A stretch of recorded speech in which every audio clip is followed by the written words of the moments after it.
And this is the family engagement presentation. And so today we're going to be going over some options for paying for college, some of the different possibilities at LMC, time commitment and family support, and then we'll make sure to leave time for questions at the end. So I would like to introduce Beverly, who will get started. Hi, everyone. Thanks for being here with us tonight. Again, my name is Beverly. I'm with the Financial Aid Office here at LMC. The goal of our office is to educate our students about all the different types of financial aid that are available, and there are quite a few, and also to help you with those applications. For those of you who are going to be starting school this coming fall semester, if you haven't already submitted your applications, now would be a great time to do so. I wanted to talk a little bit about the two different applications we have, and also just give you information on how you can contact us, because we are happy to help you, and we're here to support you with your educational goals. And a big part of that is, looking into resources that can help make school much more affordable for you. Ready? So there are two different types of applications.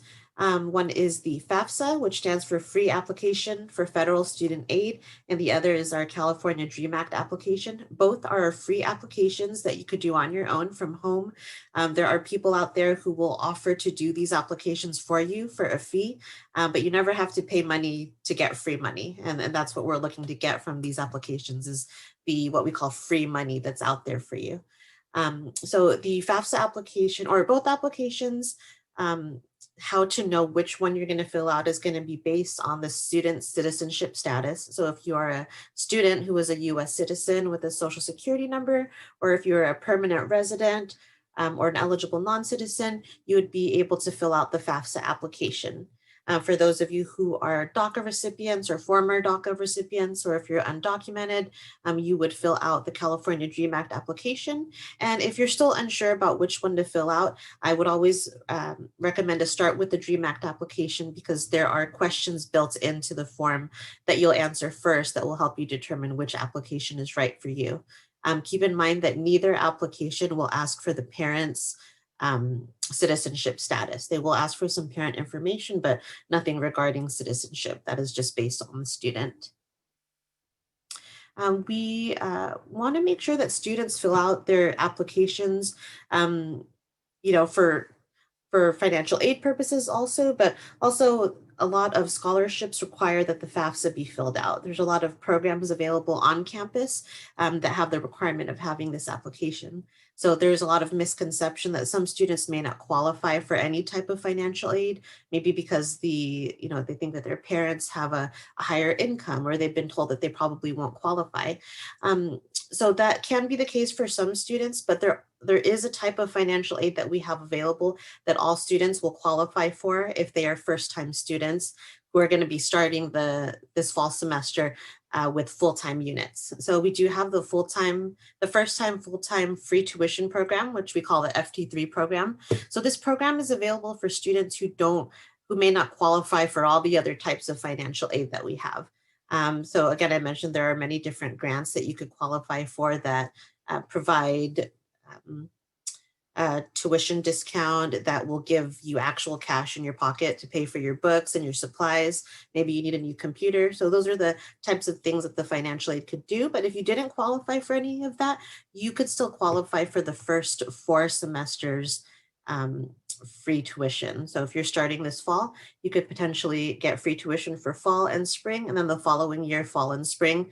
It definitely is a big help and could save you, a few $100s every semester just in tuition. So again, even if you think you're not going to qualify, definitely still fill out your applications every year. The FAFSA is required once a year. And again, we're happy to help you with that. We are here to support you. So next slide is going to be our website, where you'll be able to find all the information about financial aid. Oh, sorry, this one is our Zoom. So during the pandemic, we are, it's really hard to be able to assist you without being face-to-face, but with Zoom, essentially we are face-to-face. You could share your screens with us, and we could essentially walk you through these applications if you get stuck. We encourage you to try to start the applications, and you could always save them. And if you get stuck, you can always contact us, and we're happy to assist you. So again, Zoom hours every Monday and Thursday. On our website, you will also find our contact information, email, and again, all the information for all the different types of aid and how to apply, as well as how to get a hold of us. So definitely we look forward to hearing from all of you and hope that you all fill out these applications. Again, here is our website. You could also search us as financial aid at our lospandanos.edu website. Thank you. All right, wonderful. Thank you, Beverly. I appreciate it. So again, please feel free to keep typing in questions in the chat. We will get to them as soon as possible. I see one question already. Robert, if you can just add the link to the survey one more time. There's a student who just needs the link to the survey, so I appreciate that. So we're going to go ahead and continue again. Just keep in mind that if you joined us for the main sessions, some of the information might be just a little bit repeated. So if you have any specific questions, just feel free to type them in the chat and we'll answer them as we go along. All right. So again, Los Menanos College has many different programs of study that are available for students, and these are just a few. So we have programs like the Administration of Justice program, the Business program, Child Development, Drama, Emergency Medical Services, History, Kinesiology, Nursing, Recording Arts, Sociology, right? And that's just to name a few. And so students really are interested to know what path they can go to from LMC. And so LMC, there's so many possibilities, right? We talk about how LMC is a great starting point, but can also be a good ending point for students. So we know that every student has a different goal in mind, different major. And so some students are interested in just getting a degree and going straight into the working world. Some students want to do a technical program, right? Hands-on programs. And that's also definitely a possibility for students as well. So students have the ability to earn an associate's degree. They have the ability to earn a certificate degree, and they're also able to earn the 60 units that are transferable to be able to transfer to a four-year university as well. So what are some of the differences? Our certificate programs are anywhere between 1 and 2 years in length. There are lots of evening classes that are offered for working professionals as well. One of the big reasons why we like to mention this in this avenue is because you'd be surprised by how many family members decide to go back to college or to start college for the first time when their younger students are starting school, right? So it's a great opportunity for many people who are interested to start the college process. There's a variety of certificate programs that are offered. Students are able to enter the workforce more quickly once they've completed a certificate program. And almost all of the courses that students take within any given certificate program can count towards an associate's degree. So a lot of times students don't realize that certain courses, they're maybe 1 or 2 courses away from getting an associate's degree, which is also a great option for a lot of students. The associate's degrees, what's the difference between AAs and ASs? AAs are Associates of Arts degrees and ASs are Associates of Science degrees. So they're all associate degrees, no matter which one you get. It's depending on your specific major. That's what determines whether or not it's an AA or an AS degree. So the associate's degrees are typically 60 or more units that are needed in order to earn an associate degree. These courses include general education courses and also courses required of any specific major.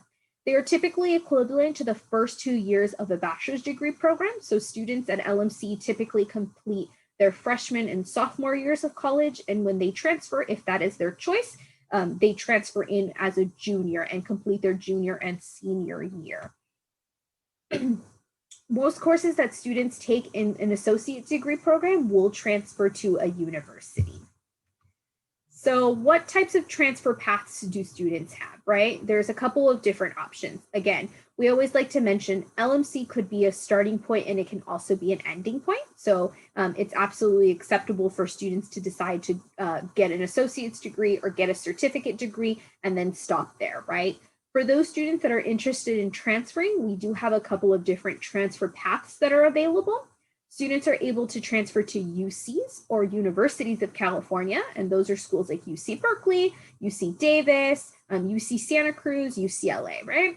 Then we also have CSUs. CSUs include schools like San Francisco State University, Sacramento State, CSU East Bay.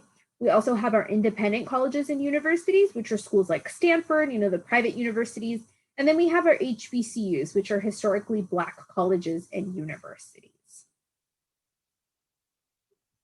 In speaking to some of our students that have been through the transfer process, we've took some tips and tricks that are from those students and added them as a list. So we do strongly suggest for students to consider getting an AAT or an AST. What are those? Those are associate's degrees for transfer, which helps students get guaranteed admissions to CSU. So again, California State Universities.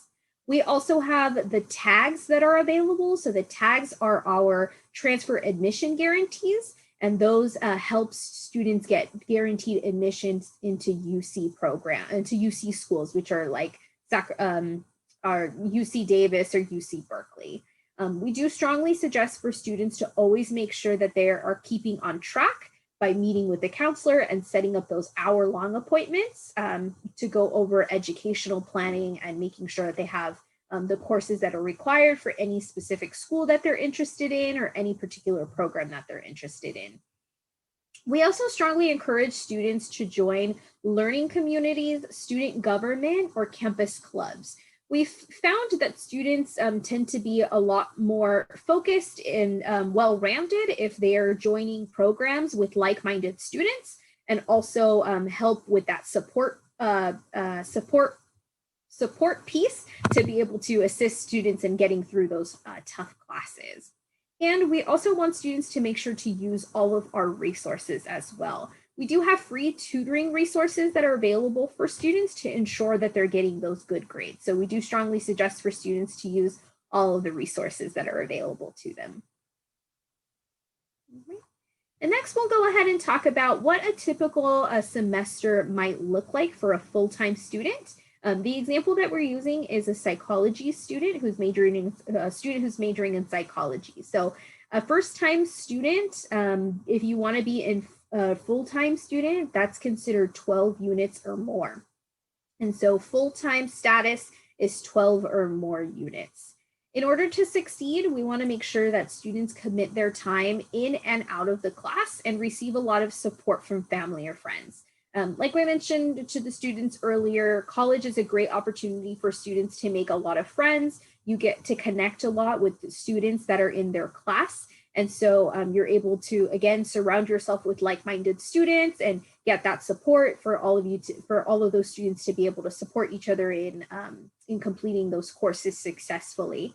And then we always talk to students about making sure that they're managing and maintaining their time, right? So a counselor may suggest for a student to set up a schedule similar to this. And so they may suggest for students to sign up for their their college English course, right? So it's considered a freshman English level course. They might also suggest for them to sign up for a general education course, which would be this history class, to sign up for their math course, and also for a course from their major, which would be the psychology course. If a student were to sign up for a schedule similar to this, it could total out to about 13 units. So a typical rule of thumb at the college is for students, when you are signing up for a unit, right, you want to dedicate at least 3 hours outside of class for any one unit that you're registering for. So a 13 unit schedule that may or may not look like this would require a time commitment of about 39 hours outside of class a week, right? To be able to be successful and to dedicate all the necessary time for the course. Okay.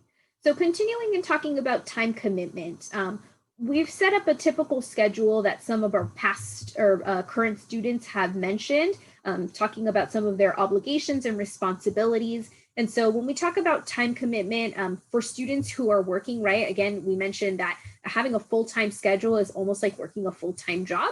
So if the student is already working close to full-time, a little over part-time, you can see how a student might work about 30 hours a week if they're sleeping about 8 hours a day, driving to and from work or from different responsibilities, right, maintaining a social life, and dedicating time to their routine tasks, may that be cleaning their room or doing chores, right? They're dedicating time to eating, of course, which is super important. But then they're dedicating some more time to TV, personal time, and then unplanned events. And then on top of all of that, they're a student carrying on 13 units. You see how that can total out to about 194 hours in a week, right? But this is where students struggle because there's only 168 hours in a week. So students start to get a little bit overwhelmed. They may be thinking to themselves, how am I going to do this?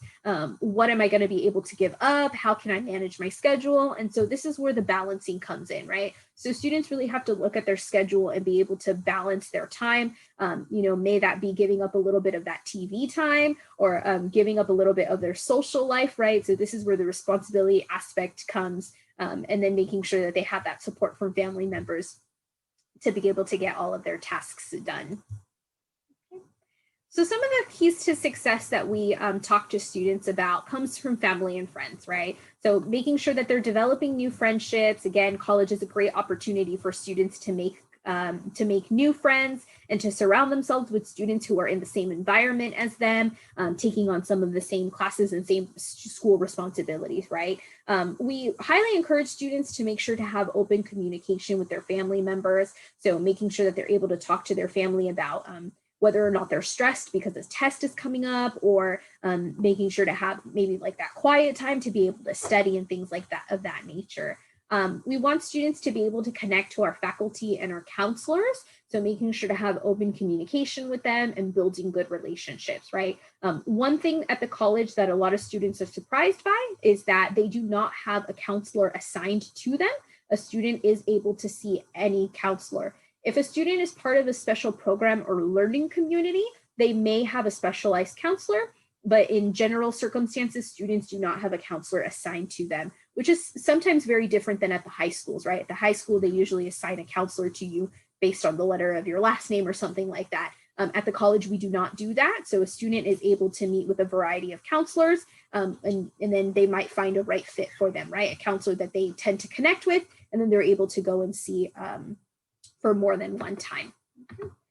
We also highly encourage students to join campus clubs or programs. And so students, we highly encourage them to get involved in activities or be part of honor societies or have interest in leadership opportunities. So one of the great things that's available as well is that students are able to create their own club if they don't have one that's of interest to them.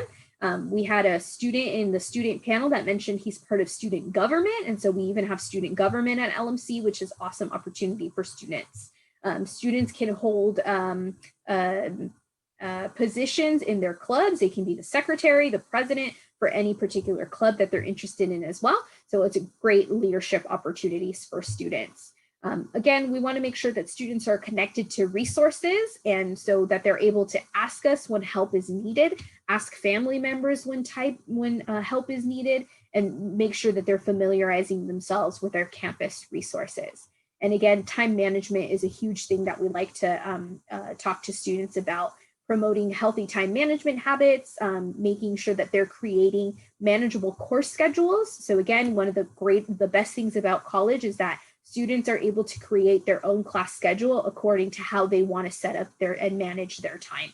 So students are able to decide how many units they want to sign up for, the different times and days in which they hope to take classes. And so making sure that they're creating a manageable course schedule and adjusting to new academic expectations. So college can be very different than high school in very many aspects. The academic part being a big one, right? So the expectations that are required of them, making sure that they're identifying or refining their career goals. So maybe speaking with our career and major exploration and making sure that they're able to get a major that's of interest for them. And then also meeting their goals and making time for exercising and keeping themselves healthy, right? In all senses of the word. And we do like to talk about some of our student resources, our student services resources. So one thing that has changed is that some of our departments have changed phone numbers since we are not working on campus right now. Everyone is in a remote environment. Some programs or departments have changed their phone numbers to Google Voice numbers. a lot of departments have also added email addresses for their particular department or program. So you can take a look at this and ask if you have any particular questions about any given department. One of the biggest resources that we have that's available for students right now is that the outreach department is hosting Zoom drop-in rooms every Monday through Thursday that is available for students to join if they have any general questions. So some students we know have trouble logging into their Insight portal, or they may have just a quick question about a class, right? They don't want to wait a couple of days to ask a counselor a question or to set up an appointment for a workshop to ask that question. They can join the drop-in Zoom room to ask those questions. Similar to how Beverly mentioned that financial aid has drop-in rooms as well. Students are able to join to ask general questions.